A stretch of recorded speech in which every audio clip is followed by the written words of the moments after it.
পেহেলগামত যিসকল সন্ত্ৰাসবাদীয়ে এই কাণ্ড সংঘটিত কৰিলে 28 জনকৈ ভাৰত আৰু বিদেশৰ মানুহক হত্যা কৰিলে সেই সন্ত্ৰাসবাদীসকলৰ ওপৰত কঠোৰতম ব্যৱস্থা ল'ব লাগে।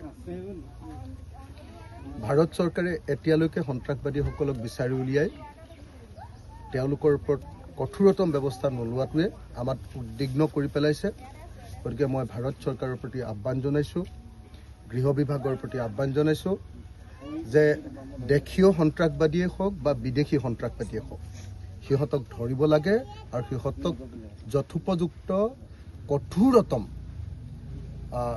শাস্তি বিহাৰ ব্যৱস্থা কৰিব লাগে।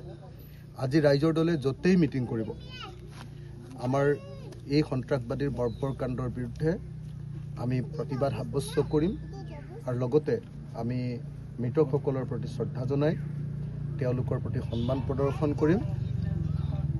এই ঘটনাই কাশ্মীৰৰ প্ৰতি মানুহৰ ইমেজ, মানুহৰ যি দৃষ্টিভংগী সেই দৃষ্টিভংগী একেবাৰে বেয়া কৰি পেলালে।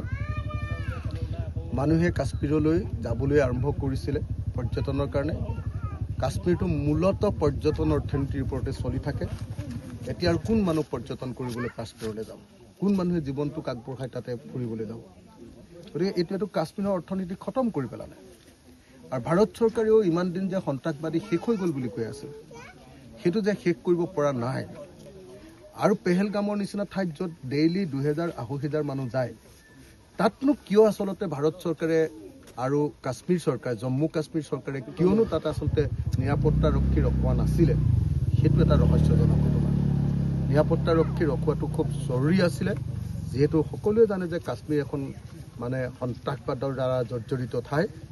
ভাৰত চৰকাৰে চাগে সন্ত্ৰাসবাদী একেবাৰে শেষ হৈ গ'ল বুলি ভুল তেওঁলোকে ধাৰণা লৈছিলে, যাৰ কাৰণত আমাৰ ইমানখিনি 28 জন মানুহক আমি হেৰুৱাব লগা হ'ল। মই এই মুহূৰ্তত ৰাইজৰ দলৰ সভাপতি হিচাপে সন্ত্ৰাসবাদীহঁতক নিৰ্মূল কৰাৰ পক্ষত। ইতিমধ্যে AYD